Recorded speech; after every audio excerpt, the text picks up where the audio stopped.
کیا وہ بھی شریعت محمدیہ کے مکلف ہیں؟ یقیناً جن کو بھی اللہ تعالیٰ نے پابند کیا ہے، جیسے انسانوں کو اللہ تعالیٰ نے پابند کیا ہے۔ سورہ ذاریات سورہ نمبر 51 کے آیت نمبر 56 میں اللہ سبحانہ و تعالیٰ ارشاد فرما رہے ہیں وَمَا خَلَقْتُ الْجِنَّ وَالْإِنسَ إِلَّا لِيَعْبُدُونَ، میں نے جنوں انسانوں کو نہیں پیدا کیا مگر یہ کہ وہ میرے اکیلے کی عبادت کرے۔ تو علماء کرام نے اس آیت سے دلیل لی ہے کہ جیسے انسانوں پہ ذمہ داری ہے عبداللہ بننا ہے، اللہ کا بندہ، غلام بن کے لائف گزارنا ہے، حدود میں لائف گزارنا ہے، ویسے جنوں کو بھی مکلف بنایا گیا۔ مکلف یعنی کہ ان کے اوپر بھی ذمہ داری ڈالی گئی ہے، تو دونوں کے برابر اس میں شریک ان کو ہونا ہی ہے۔ اسی طرح سورہ جن سورہ نمبر 72 مکمل جنوں کے بارے میں ہی ہے۔ اس کے اندر بھی بتایا گیا کہ وَأَنَّا مِنَّ الْمُسْلِمُونَ وَمِنَّ الْقَاسِطُونَ، کہ ہم میں اچھے لوگ بھی ہیں اور برے لوگ بھی ہیں۔ وَأَمَّا الْقَاسِطُونَ فَكَانُوا لِجَهَنَّمَ حَطَبًا، اور جو برے لوگ ہوتے ہیں جو شریعت کے مطابق چلتے تھے، برے کس کو کہیں گے یہاں پر؟ قاسط، یعنی کہ وہ جس نے ظلم کیا، یعنی شریعت پر نہ چل کر اس نے اپنے آپ پر ظلم کیا۔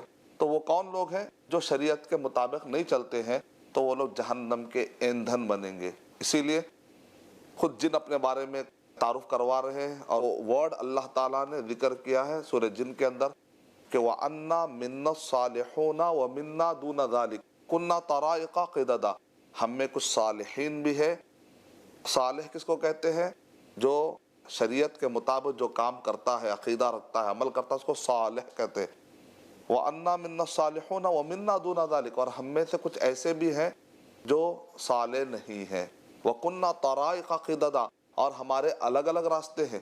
جب ہم پورے انڈیا کے مختلف مقامات پر علاج کے دوران، رقیہ شرعیہ کے دوران جب ہم کو سابقہ پڑتا ہے جنوں سے، تو ہم کو نظر آئے اس میں جیسے انسانوں میں الگ الگ ریلیجن والے ہوئے، تو بالکل اسی طریقے سے جنوں کے اندر بھی ان کا ریلیجن الگ ہوتا ہے۔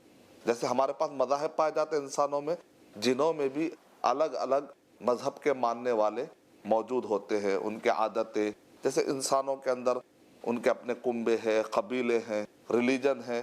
سورہ اعراف نمبر 27 میں یہ بتایا گیا اِنَّهُ يَرَاكُمْ هُوَ وَقَبِيلُهُ، قبیلے بھی ہیں ان کے۔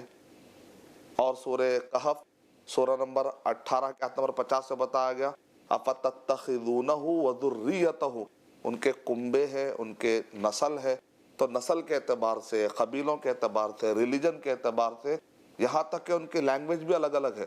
فرینچ کے جن، عربی میں بات کرنے والے جن، کنڈا میں بات کرنے والے، بنگال میں بات کرنے والے، تو یہ سارے اللہ تعالیٰ نے ان کے اندر الگ الگ قسم کے لینگویج، ریلیجن کے اعتبار سے صلاحیتیں دی ہیں، تو لہذا اس میں شریعت کا معنی ہے پردے میں، وہ ہماری نیک ڈائی سے ہم نہیں دیکھ سکتے، ہم دیکھ نہیں سکتے، لیکن سن سکتے ہیں ان کی باتیں۔ جب ایک انسان کے اندر جب جن آتا ہے، انشاءاللہ اس پر تو ہمارے مستقل ایپیسوڈ ہونے والے ہیں، کہ بہت سارے لوگوں کو اس بارے میں علم نہیں ہوتا کہ انسان کے اندر بھی جن جاتا ہے کیا نہیں جاتا ہے، تو اس کے بہت سارے عقلی سوالات ہیں لوگوں کے، انشاءاللہ ہم عقلی طور پہ مکمل اس کے جوابات دیں گے، اور اس سے پہلے ہم شرعی دلائل دیں گے انشاءاللہ، قرآن میں اور حدیث میں بھی جو دلیلیں ہیں وہ تو ہم دیں گے۔ تو انسان کے جسم میں جب جاتا ہے، تو انسان جب بات کرتا ہے تو جن بات کرتا ہے، انسان کی زبان استعمال کر کے جن بات کرتا ہے، تو انسان کی آواز دیکھنے میں وہ عورت ہے، لیکن مان لیجئے اس کے اندر مرد جن ہے، تو ہم کو مرد کی آواز آتی۔ اگر وہ آدمی جو ہوگا ہو سکتا تیلگو جاننے والا ہوگا، لیکن اندر جو جن ہوتا ہے بعض اوقات ٹیمل بولنے والا ہوتا ہے، تو ٹیمل میں بات کرتا ہے، اس کا مطلب کوئی ہے اندر، آپ کو سنائی تو دیتی ہے باتیں۔ تو ایسے کچھ سرکمسٹینشل ایویڈنسز ہے جس کا ڈاکومنٹیشن ہم نے کیا ہے، ریکارڈ کر کے کیا گیا ہے، لکھ کر کیا گیا ہے تاریخی اعتبار سے، جس کے ذریعے سے بھرپور گفتگو ہوگی، ڈیٹیل میں گفتگو ہوگی۔